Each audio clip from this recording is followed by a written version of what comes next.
നിനക്ക് അവളോട് വാശിയുണ്ടോ? നിനക്ക് അവനോട് വാശിയുണ്ടോ? അല്ലെങ്കിൽ നിനക്ക് ആരോടെങ്കിലും വാശിയുണ്ടോ? ദേഷ്യം, വാശി ഉണ്ടോ?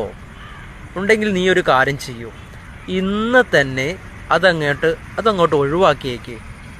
കാരണം എന്താണെന്നറിയോ? ഈ വാശി, ദേഷ്യം, കോപം അല്ലേ, ഇതൊക്കെ നമ്മളെ തന്നെ കാർന്ന് തിന്നുന്ന ഒരു പ്രത്യേക തര വിഷലിപ്തമായ ഒരു ലായനിയാണ്.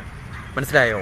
അത് നമ്മളിൽ തന്നെ ലയിച്ചു കൊണ്ടേയിരിക്കും, നമ്മൾ തന്നെ ഇല്ലാതായിക്കൊണ്ടേയിരിക്കും. അതുകൊണ്ട് നമ്മൾ എപ്പോഴും ആരോടും അസൂയ, ദേഷ്യം, കോപം, അതുപോലെ എന്താ പറയുക, പക, ഇതൊന്നും സൂക്ഷിച്ചു വെക്കരുത്.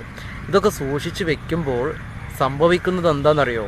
നമ്മുടെ വിലപ്പെട്ട സമയം, നമ്മുടെ വിലപ്പെട്ട ജീവിതം നമുക്ക് സന്തോഷിക്കാൻ കിട്ടുന്ന സമയത്തു പോലും നമുക്ക് സന്തോഷിക്കാൻ പറ്റാത്തൊരവസ്ഥ, ഡിപ്രഷൻ, സ്ട്രെസ്സ്, മാനസിക പിരിമുറുക്കം, ഇതൊക്കെ നമ്മളിൽ തന്നെ കുടിയേറിക്കൊണ്ടിരിക്കും.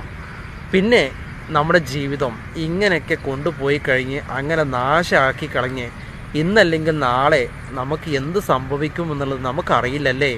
അതുകൊണ്ട് ഉള്ള ജീവിതം ഉള്ള പോലെ അടിച്ച് പൊളിച്ച് എൻജോയ് ചെയ്യുക. മനസ്സിലാക്കട്ടോ.